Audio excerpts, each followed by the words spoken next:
What's going on, YouTube? Bacon here, bringing you another video. This one gonna be my week 7 match for the MWPA. This week we're going up against Arca and the Victorian Vikavolts. Arca took over for the team this week, but was unfortunately not allowed to make any transactions, which I guess was fortunate for me because it helped me with I didn't have to redo my prep. But yeah, so he took over the team at 2-4. I think playoffs are kind of a slim odds for him at this point. Like if he wins this and then wins his next game and the right people lose, I think maybe he could sneak into playoffs. But in general, the odds are probably not great. But I imagine he's still being a replacement coach. I've been a replacement coach late in seasons myself when I didn't have a chance of making the playoffs. You still want to put on a good show. You know, you want to show that you can play and prep and everything, so that you get considered for the next season. But anyways. Because we haven't seen him play any games this year, I don't really know how he's going to prep with the team or how he's going to play. So I just kind of, as usual, made kind of what I felt was the best team to address the multitude of threats without, you know, leaving myself exposed to any kind of at least standard scenarios or things that I could think up in my head at least that I felt like were kind of big threats to my team. So let's get right into the team builder here. He's got Landorus Incarnate, which is Sheer Force, Zera Aura, Arcanine, Starmie, Mega Venusaur, Lycanroc Dusk, Alolan Ninetales, Mienshao, Bisharp, Miltank, and Dragonite. So, couple things. Team is very fast. Once again, was that 7 Mons over base 100 speed. Everybody's teams in this league, man, are so fast. Mine's reasonably fast, but like not nearly as fast as most people's teams in general. But that's been working out okay for us this season. It's been allowing us to get some extra bulk into Mons on the lower speed tier end and things like that, so I don't mind too much for sure. Not having to creep things around the 50-60 area in terms of speed tiers as frequently as maybe I do in some other leagues. But anyways, just looking at the matchup, a couple things. I feel like his hazard removal is somewhat lacking. Like it's Starmie as Rapid Spinner or Defog on Lando Eye or Dragonite. I think Lando Eye needs the coverage this game, and Dragonite is a very poor defogger in general. So I feel like Rapid Spin Starmie was kind of a must-bring. Lando Eye is a huge threat to my team, really blows through my Belutran core, so I was definitely expecting to see that. I was expecting to see the Zera Aura as well. I figure one of Zera Aura or Landorus will be Choice Scarf. Not sure which of the two. Mega Venusaur just made, I felt like, a lot of sense for me. It's tough for most of my Pokemon to break through, bar like Staraptor and Aerodactyl, although I kind of tailored my Conkeldurr set to deal with it a little bit better as well. And then he probably, or might have seen me get destroyed by Lycanroc midday the other day, and my only rock resist is Conkeldurr, so I wouldn't be surprised to see that thing either. As far as his last Mon goes, he's got a couple options. Dragonite's not so bad versus me, but then he's stacking 2 quad Ice Weak Mons, which is especially when I have a Mamoswine. Mienshao's not so bad versus me, just kind of throwing off like a Scarf Mienshao might not be so bad either. But yeah, it's just kind of, I think I identified the 5 biggest threats that he could bring, and then the last Mon was just kind of going to be up to whatever he wanted to show up with. So yeah. With that in mind, let's get into my team builder. Brought Thick the Mamoswine. Seeing the Lando Eye and the Dragonite, I couldn't not bring Mamoswine. It destroys his team, especially if I get Webs up. Mamo could definitely be a late game win con with Webs up. I've got Life Orb, Thick Fat, Ice Shard, Earthquake, Icicle Crash, and Superpower. Pretty close to max speed. Max attack Jolly. This is so I can outspeed Zera Aura after a Sticky Webs drop, assuming he's not running Scarf Zera Aura. Superpower is there specifically to hit things like the Miltank, which if it's running Thick Fat, Superpower will do a little bit more to that than Earthquake. Earthquake into Superpower, and I think maybe Icicle Crash plus Rocks into Superpower should knock out physically defensive Thick Fat Miltank, if I'm not mistaken. And I didn't feel like I really needed any other coverage moves besides Superpower in this instance. Superpower also is kind of a nice ease of prediction hit, I guess, versus team. Things like Bisharp don't appreciate the Superpower, of course, either. But I really didn't want to put Rocks on my Mamoswine in this instance, and then in addition, like, if Mamoswine's in, I want to be clicking buttons, basically. I don't want to be clicking Stealth Rocks, is the idea behind the Mamoswine. But Ice Shard is just vitally important in this game for picking off the Lando, picking off the Dragonite, specifically. Next up here, we brought Twisty the Conkeldurr, running Flame Orb, Guts Conkeldurr, with Drain Punch, Mach Punch, Bulk Up, and Facade. Like I mentioned, Conkeldurr is my only rock resist, and I do kind of anticipate seeing the Lycanroc, especially given that it's a good check to my Aerodactyl and my Ribombee with the Celerock. So I was definitely expecting to see that thing, and Conkeldurr could pretty much come in for free against that Mon, unless he predicts me and goes for a Zen Headbutt, which I should still eat from full. Maybe he's like Life Orb, Zen Headbutt, which I really wouldn't expect to see anyways. I'd expect to see something like Stone Edge, Celerock, Drill Run, SD, type of variant of Lycanroc, something along those lines at least. Maybe Iron Head, for example, to hit my Mamoswine, but I don't think he'd be running Zen Headbutt anyways. But yeah, Conkeldurr here just has a really good matchup on paper. It beats down the Bisharp, it beats down the Lycanroc, it beats down the Miltank. It can take hits from the Mienshao, take hits from Zeraora. He's obviously got to be scared of like an Assault Vest set. If he's in with his Lando Eye, he can't just Psychic me or Earth Power me or anything, because if I'm Assault Vest Ice Punch, he's going to lose his Landorus. Things like that. Basically just make Conkeldurr a huge threat in this matchup. Bulk Up is particularly nice because I think his primary switch into this would be the Venusaur, particularly, especially if I can get rid of the Starmie early on, which is not going to appreciate eating a Facade anyways. But if his primary switch in is the Venusaur and he's not running too much Phys-Def investment, Bulk Up plus Facade's going to pretty close to OHKO that thing, if I'm burned already. So if I'm like +1 Facading that Venusaur, it's certainly getting 2-hit KO'd at the very least, no matter what his spread is. So Conkeldurr is a huge threat to his team. Just really doesn't have good Facade switch-ins actually in the first place.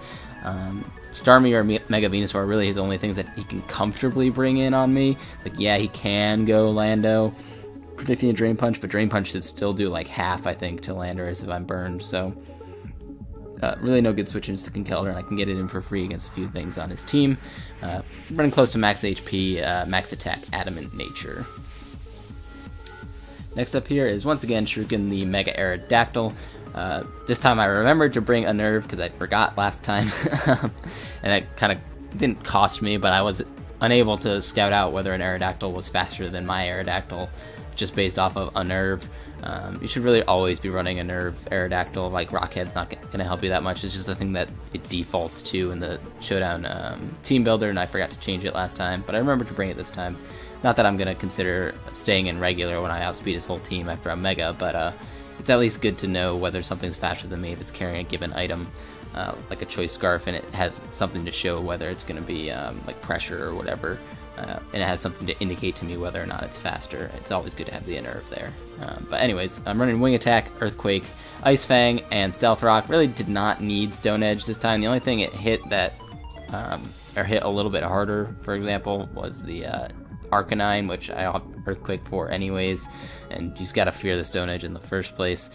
Wing Attack is there primarily as an offensive check to Mega Venusaur. I can technically bring this in if I'm predicting like a Sludge Bomb or something, but I don't want to be switching it in too frequently on the Mega Venusaur, especially because he could run like Sleep Powder or something like that, and I don't have Roost on this Aerodactyl, so over the course of the match I'd end up getting worn down pretty easily. But yeah, Wing Attack, Earthquake's just good coverage for the team, then Ice Fang specifically to hit those two quad weak Mons, Dragonite and the Landorus Eye. Just really, those three moves are enough to round out the coverage for Aerodactyl, and because Aerodactyl is going to force some switches out of things like Landorus, out of things like non-Choice Scarf variants of Zeraora, things like that, he's going to potentially force switches on. I can presumably get up Stealth Rocks at some point in this game, which are really important to this match, chipping down things like Ninetales, chipping down, or breaking the multi-scale on Dragonite, even just chipping down like switch-ins from Landorus, Zeraora, getting things in closer to my priority range with Mach Punch on Conkeldurr is going to be really dangerous, I think, in the long run. We're just running Jolly with enough speed to creep the Zeraora, max attack, and the rest dumped into HP. Next up here is Grace the Ribombee, hero of last week, coming in with Focus Sash Ribombee once again. Sticky Web, U-Turn, Bug Buzz, and Moonblast. U-Turn is there primarily to predict switch-ins to the Mega Venusaur. If I can get into my Aerodactyl or into my Staraptor on the Mega Venusaur, he doesn't really have very good switch-ins to Flying-type moves, plus their additional coverage options. So Ribombee should be able to potentially bait in the Venusaur, U-Turn out. It's also there as kind of a bait as a lead option, because he might lead something like Lycanroc, for example, that I can take advantage of with Conkeldurr or something like that, get my Flame Orb activated nice and early and start breaking through his team. But the Sticky Webs are the primary reason we're bringing Ribombee here once again. Like I mentioned, Mamo plus Sticky Webs is a pretty reliable win con this game if I can get that up. But Otherwise, I can win this game without Sticky Webs. It's just a little bit easier if I have them up in the first place. Sticky Webs would also ensure that if he's running Scarf Zeraora, it would no longer outspeed my Mega Aerodactyl, which is something that's obviously very valuable to me as well. Bug Buzz Moonblast, just dual stab. Decent coverage for his team. I didn't feel like running Psychic to do a teeny bit more to Venusaur was really worth it, especially when I can U-turn on that thing coming in and take advantage of it that way. I felt like that was more valuable in the long run. Next up here, we got Yikes the Staraptor come back once again with Choice Scarf Staraptor. This one is Reckless, running Double Edge, Brave Bird, Close Combat, and U-turn. Close Combat hits the Bisharp and the Miltank a little harder. Well, maybe not Miltank, actually. Reckless plus Stab. I think Close Combat still does a little bit more, but in general, I like to be locking myself into normal or flying stab this game. His normal and flying resists are generally pretty frail Pokemon, like the Lycanroc, like Bisharp, like Zeraora, that really don't appreciate coming in on a Reckless, Double Edge, or Brave Bird. If I can get this in on Venusaur and just start throwing off Brave Birds, that's great with me. I can scout out Choice Scarfs on Zeraora or Landorus like I'm expecting them to be by just throwing off a Double Edge. Like, Staraptor's not critical to this game, but it can put in some work if he doesn't have a Scarfmon in versus me. It can put in some work in that regard. It's also an okay check to +2, or like a DD variant of Dragonite at +1, but I'd rather go Mamoswine to revenge that thing anyways. So Staraptor here is mostly to scout out his Choice Scarf users and potentially put some dents in his team if I can get it in on the Venusaur, but I don't really anticipate that happening too frequently unless I call a Venusaur switch in with a U-turn. Last up here, we've got Friend of Dave, the Alolan Muck, running Assault Vest Alolan Muck, Poison Touch, Brick Break, Poison Jab, Knockoff, and Ice Punch. Running close to max HP with an Adamant Nature, but not too much investment into attack. Most of it's actually dumped into Spadef, so I can take hits better. This is my main Starmie check on the team. Like I mentioned, Rapid Spin Starmie seems incredibly likely to me this game. And if I can, excuse me, get rid of that thing early game, that'll be super valuable for me keeping up my hazards, especially Sticky Webs later in the match. Running Brick Break, Poison Jab, Knockoff, and Ice Punch. The idea for a full health Dragonite is to Poison Jab it first, so as to avoid proccing a potential weakness policy, and then go for Ice Punch on the following turn. I wouldn't knock it out from full with Ice Punch anyways because of multi-scale, so it's better to just go for Poison Jab in that instance anyway. Brick Break is there specifically to hit the Bisharp, and also doubles as a way for me to break Aurora Veil if he happens to bring his Alolan Ninetales. This is also the primary check to the Alolan Ninetales on the team as well. Knockoff's just there for a nice stab to hit the Starmie and remove items from his team. If I can knock off, let's switch into his Landorus, say, predicting maybe a Poison Jab, I can get a knockoff on that thing and remove its Life Orb or Choice Scarf or whatever it is. That's going to be very valuable to me as well. I can also take some hits from Zeraora if I'm inverse it. It's not like a great Zeraora switch-in, but I can take a couple hits from it, especially if it's not Plasma Fists or like a damage boosting type of Zeraora. So overall, I feel like Muck is, again, not incredibly crucial to the team this week, but does perform a certain function in getting rid of the Starmie and getting rid of the Ninetales and Aurora Veil. Alright, well, without further ado, let's get right into the match here. As you can see, my opponent brought the Landorus, Lycanroc, Venusaur, Starmie, Miltank, and Zeraora, so pretty much nailed it. Those 5 Mons were pretty definite brings, I thought, and then the 6th Mon, which is Miltank in this instance, could have been any number of things. It could have been the Ninetales, it could have been Bisharp, it really could have been any of the other last few Mons he had, but I felt like the other 5 were definite must-brings in this instance, so that's good news, I guess, to start off with, is we kind of nailed what I expected him to bring, but it's still not an easy matchup by any means. So looking at his team, I've got a couple lead options. I could just simply lead Rabombi and try and get up Sticky Webs, but that doesn't seem super desirable to me, especially because if he's predicting a Rabombi lead, he might lead with something like his Zeraora or his Venusaur, and I want to kind of scout out what kind of sets they'd have, and if he leads with his Venusaur, I just get to throw off a Brave Bird with my Staraptor, and he doesn't have very good switch-ins. Obviously, you could go like Lycanroc or Zeraora to eat the hit, but even they're taking about half, which is still good for me in the long run, getting them in range of my Mach Punch from Conkeldurr. So Staraptor seems like a pretty safe lead on my end here, and that's exactly what I'm going to do. So we've got Staraptor in here as my opponent decides to lead with the Zeraora. Like I mentioned, this or the Landorus is almost definitely Choice Scarfed, but I really don't know which one it is, and if this isn't Choice Scarf Zeraora and I switch out here, I don't really have a good switch into it. So I'm just going to stay in here as he does turn out to be Choice Scarf Zeraora, which is good news for me. One, it means, well, I mean, it means my Staraptor's dead, which is a little unfortunate. But like I mentioned, this Raptor was not super critical to this game, and now we know for a fact that this Zeraora is Choice Scarf. So he's locked into Plasma Fist, can't touch my Mamoswine right now. But anyways, it's good to know for a couple reasons that this thing's Choice Scarf. One is that he's going to have to play a prediction game throughout the course of the match, which is good for me. And the other thing is, it's not a damage boosting move. It's not Bulk Up Z or anything crazy like that. But Bulk Up Z was actually a huge threat to this team in general. But it's not anything like that, because actually I'm looking at it now, I brought all physical attackers and then Ribombee. Anyways, yeah, it's not like Bulk Up or anything like that. He's just standard Zeraora type of set. Double Edge actually might have had a chance to KO him there, depending on his spread. Of course, assuming he wasn't Choice Scarf. So I felt like it was worth it to at least get the damage off, put him in range of Mach Punch, and not have to worry about this thing later in the game. But find out he's Choice Scarf, that's whatever. I can just go out into Mamoswine now, and what's he going to do if I click Earthquake? Venusaur's getting 2-hit KO'd, Zeraora will die. Earthquake into Superpowers, killing Miltank. Earthquake has a pretty good roll to knock out Starmie, and if he goes into Landorus, I have Ice Shard. So, like, what's he gonna do? He goes out into Starmie, I click Earthquake, and this Starmie is gone. Like I mentioned, I think that might have been a roll, but it was in my favor, I think, if I recall the calc correctly, to knock out that thing with Earthquake, and I definitely would have knocked it out with an Ice Shard anyway, so just trading Mons right at the beginning, that's no problem for me. He goes back out into Zeraora. He basically has to click Close Combat here. I think it's a huge choke if he like throws off a Plasma Fist here and just dies, so I'm going to go out into my Ribombee here, predicting the Close Combat correctly. Don't really care that I'm losing my Focus Sash to do it, because this isn't like a Quiver Dance Ribombee or anything, and I'm just going to throw off Sticky Webs now. The Starmie's gone, and I don't anticipate that this Landorus has Defog, so I'm pretty sure that these webs are going to be here to stay, which is great for my Aerodactyl. That Zeraora is going to be slowed down, and then also the Venusaur is going to get slowed down for my Conkeldurr to potentially outspeed it, even though I didn't run any speed investment. Here I'm just going to try and scout out what the Landorus set is. It turns out he's Life Orb, or presumably Life Orb because I outsped him, but I'm able to take a huge chunk of his health off with Moonblast. Even if he's Yachi Berry, he's now in range of Ice Shard for my Mamoswine, which is good. But here I'm going to go out to Aerodactyl. He's also in range of an Ice Fang here, so he has to switch out fearing that. I don't think you sack your Landorus at this point in the game, especially because I have Muck in the back. So I'm just going to throw up my Stealth Rocks here. Stealth Rocks are going to be really, really nice for chipping down particularly the Venusaur and potentially breaking any Focus Sashes he might have in the back.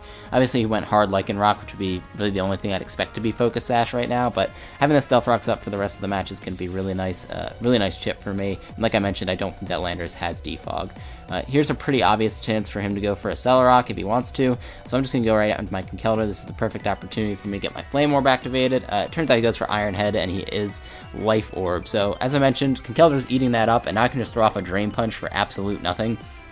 There's absolutely nothing he can do to punish me for a Drain Punch right now. It's going to knock out Landorus after Rocks. It's going to whack that Miltank, potentially knock that thing out. It's going to whack the Zeraora. If he doesn't die to Drain Punch, he would certainly die to Mach Punch on the following turn, so he has to go Venusaur here, and you see that does pretty decent damage. It actually looks like he's a more physically defensive variant of Venusaur, but that did pretty decent damage just coming off a resisted hit there, and now I'm just going to muscle my way through this Venusaur. I'm going to go for a Facade here, I'm expecting him to go for something like Sludge Bomb or Leech Seed, as he does go for the Leech Seed, and I'm going to lose a little bit more health on my Conkeldurr, which is not the best, but Mach Punch in the back is still extremely valuable to me, and I can get this on Miltank later in the game to go for a Drain Punch. So I'm not too concerned about the health of my Conkeldurr right now, especially because I can just throw off another Facade here. I know I'm faster from the last turn and KO this Venusaur. Because I did 27% on Switch In, I was pretty sure I wasn't going to get 26 out of it after he Mega Evolved and got the extra bulk. So I didn't think risking a Drain Punch made any sense there. Facade's just going to knock out the Venusaur, which is fine with me. He's going to go out into the Zeraora here. He's either going to Close Combat or Plasma Fist, but I have no reason to risk my Mamoswine here. Muck is basically a sack at this point because the Starmie's dead. Like, if you look at Muck and look at his team, it really doesn't do a whole lot to what he's got left. And it turns out he does go for Close Combat, so it's a good thing I didn't risk my my Mamo there. But this is actually a free knockoff for me with my Muck. So even though this was kind of dedicated sack after Starmie went down, it's still getting to do something here, removing a Choppleberry from the Miltank, which is something I was not anticipating. So it's a good thing to have that gone, actually, because I think this turned out to be Choppleberry counter Miltank, which definitely could have gotten my Conkeldurr for sure. I would absolutely have fallen for that, and that would have sucked. Definitely good to keep my Conkeldurr around. I go hard into it here, expecting him to Milk Drink to keep it healthy enough to deal with my Mamoswine. And now this is another free Drain Punch for my Conkeldurr. I'm just going to pick up another KO here. So he decides to sack off the Landorus here. That makes sense in general. He kind of needs Miltank to deal with the Mamoswine, so it's pretty much either sack Lycanroc there or sack the Lando, and if he sacked Lycanroc, I would have gotten a lot more health back, so I felt like that was probably the right play on his end. Now he's going to have to go back out into his Zeraora here. Lycanroc's obviously not a good option to revenge kill me, and Miltank is certainly not, so he's basically forced to go out into a Zeraora here. You see all that chip racking up. It's going to start to put him in Mach Punch range later in the game.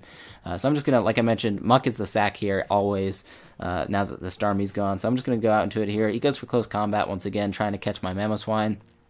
I have no reason to make that play. Mamoswine can come in for pretty free if he goes for Plasma Fist anyways, or I could just wait it out in the back with the Ice Shard priority being pretty nice. But here I get to go actually back out into my Conkeldurr after sacking off my Muck, because now that he's -2 defense from the 2 close combats, he dies to Mach Punch, and I have no reason to click anything but Mach Punch. Mach Punch into Drain Punch is going to kill Miltank, Mach Punch is going to kill this Zeraora, and Mach Punch would kill the Lycanroc on switch in. So I'm going to go for the Mach Punch here.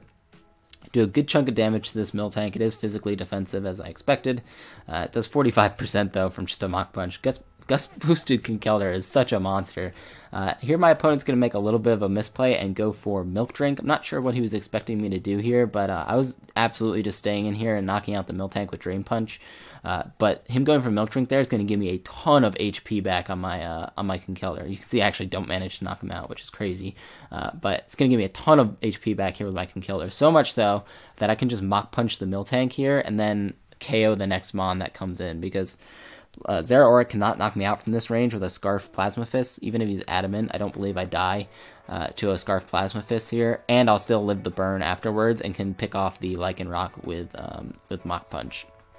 So he's got to go out into Zeraora here, like I mentioned, but as I said, I do eat this Plasma Fist with my Conkeldurr. I guess I could have risked Mamoswine here, but Aerodactyl's going to win this game anyways, regardless of that, because I can just come in and revenge with Earthquake here, and he'll have to give me something. But anyways, I'll just go out here and go for the Drain Punch. As I mentioned, he did not KO me with Plasma Fist there, and Drain Punch is going to get plenty of health back to live in a Cell Rock from the Lycanroc. So Conkeldurr picking up its 4th kill, and then Lycanroc's going to come out here, and I'm just going to clean up this game with a nice and quick Mach Punch to the face. Conkeldurr here picking up 5 KOs in this game. Overall, really fast game once again. This was, what, 21 turns, 20 turns, 21 turns. We're not going to have the Lycanroc here. 21 turn game here, very kind of back and forth Sackmon type game, which is fine by me. Like, Conkeldurr had a huge advantage here in this match, especially considering he didn't bring anything like the Ninetales to pressure me out or intimidate on his Arcanine, nothing like that. Not that Arcanine is really a very good check to Conkeldurr anyways, because I can just keep Drain Punching health back up on that thing, but he really just did not have good switches to Conkeldurr. Not many people do, especially Guts Boosted Conkeldurr is a huge threat to deal with. I didn't even have to go for bulk up this game, although if I had at some point, I would have probably won the game earlier, actually, because I would have been able to stay in on Zeraora at some point if I'd gone for bulk up. I don't really know where the opportunity would have been to do so. So I felt like I basically made the right plays in this game, identifying which Mons I had were useful and which ones were not. Bumblebee was useful only as much as it could get up Sticky Webs. It did that. It was no longer useful. Sacked it to the Landorus.